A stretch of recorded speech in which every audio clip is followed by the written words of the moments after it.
Salutare tuturor și bine v-am găsit! Astăzi o să facem un vlog un pic mai diferit, în sensul că o să facem revizia la TV. Mergem să-l ducem la firmă, o să-l urcăm pe elevator, că e mult mai simplu să facem revizia pe elevator decât să mă întind pe sub el pe acasă.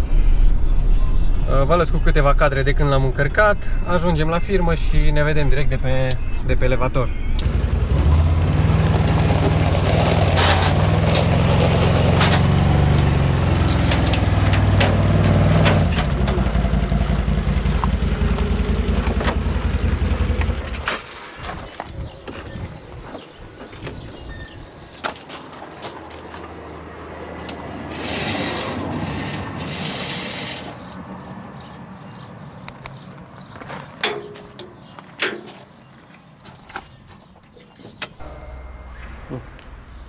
Îmi fac mizerie la băieți aici, dar am ce face, că nu așa pe elevator îl pot spăla bine asta. Bun, ați văzut că l-am ridicat pe elevator. Mergem să aducem recipientul de ulei și să dăm jos uleiul din grupuri, din cutie, din motor. Bun, așa, să-l ridicăm un pic mai sus.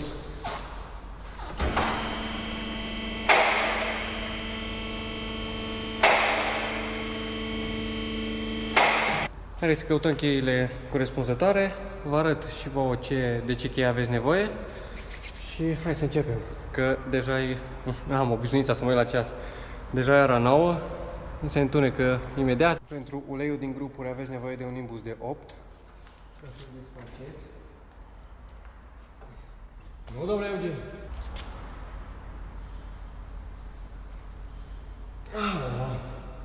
Bă, băiatule!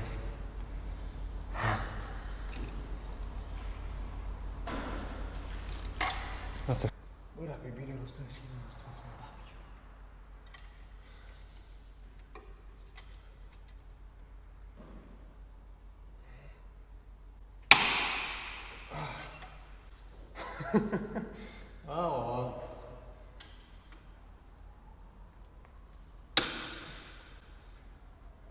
Bine, asta l-am strâns acum, dar n-are importanță. Important e că le-am putut desface.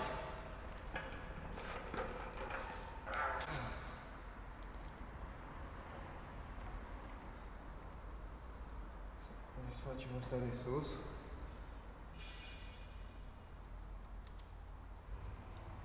Nu pierde nimic garnitura. Sper să mă aud bine, că am pus microfonul la GoPro aici sus, nu știu dacă nu se vede de fapt, sigur. Aici un mix fac, prima dată sau de fiecare dată când faceți revizia și începeți să desfaceți șurubele, să vă asigurați că puteți desface prima dată șurubul de umplere, nu cel de golire, deoarece dacă goliți uleiul din grup și nu mai puteți desface șurubul de umplere, e cam nasoală treaba. Spera să nu fac ulei, dar tot m-am făcut un pic, o să iau o cârpă de la băieți. Nu știu dacă se vede bine, nu are foarte multă pilitură. Am bine, e normal că e abia revizia de 1000 de kilometri. Și pilitura asta sigur e de mai de mult. Oricum nu-i multă. Haideți că ne-am mutat la grupul față. Să vedem ăsta cum îl desface. Mai greu de băgat că e un pic, dar în sensul că e mai lung aici în spate. Ok, mai lung.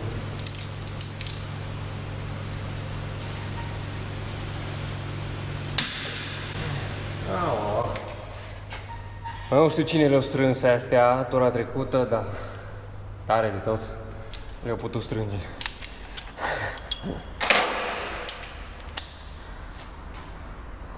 Unde ești? Zi-mi.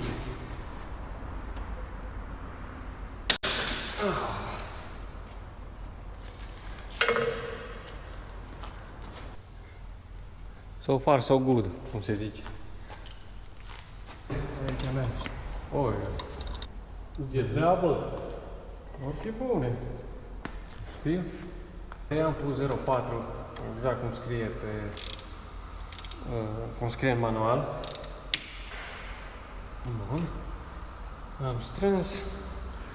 O să căutăm un furtun să punem și în grupul față, că acolo nu să ne ajungă doar pâlnea. Din păcate sticla nu a venit cu furtun de la lung, cum vin unele sticle. O să căutăm un furtun, să vedem ce găsim și să-l punem și în grupul față. Deci am pus la pâlnie o cheie de 12, o tubulară de 12, ca să ajung acolo. Și acum turnăm uleiul. Hai să vedem. Așa. Să vedem de regulă până dacă afară, da.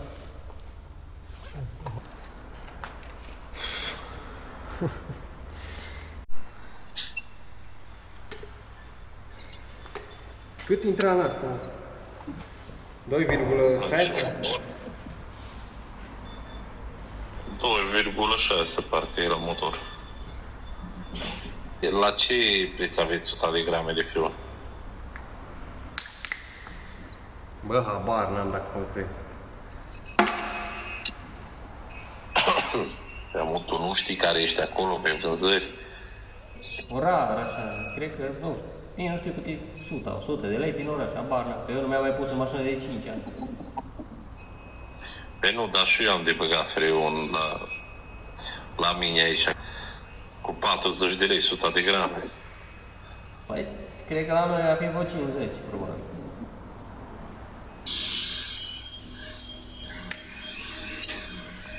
Lasă-mă copilul să întrebe ce vrea, ce crede. Ce reacție să aibă? I-a plăcut. Și de multe ori întreabă pe Claudiu, vine cu noi. Că îi place.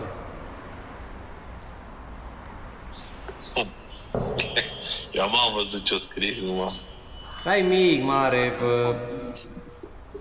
cât 13 ani, Andrei?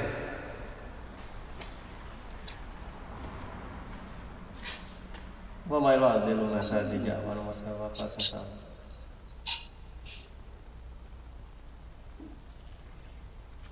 Și-i faci în cutia de viteză sau nu? Ia, dar eu am și la jos.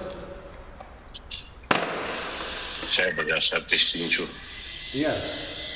N-am băgat, am uit, bă. Da, așa. Hai să mă uit la aia cât trebuie. Andrei, original e cea mai bună, nu există altceva. Când pui original, e original. Cureaua, da, nu original.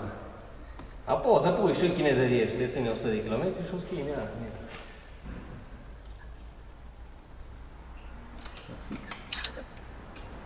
Nu ca? Eu nu pun numai originale, nu-mi pasă. Pornește sau nu mai pornește?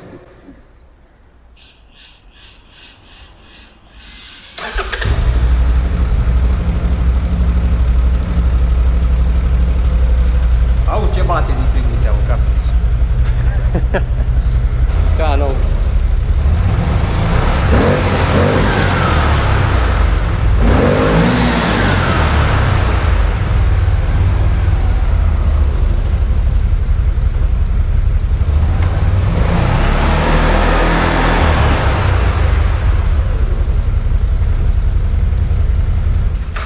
Bun, fraților, haideți că am avut niște probleme cu camera, nu știu exact de ce s-o tot închis.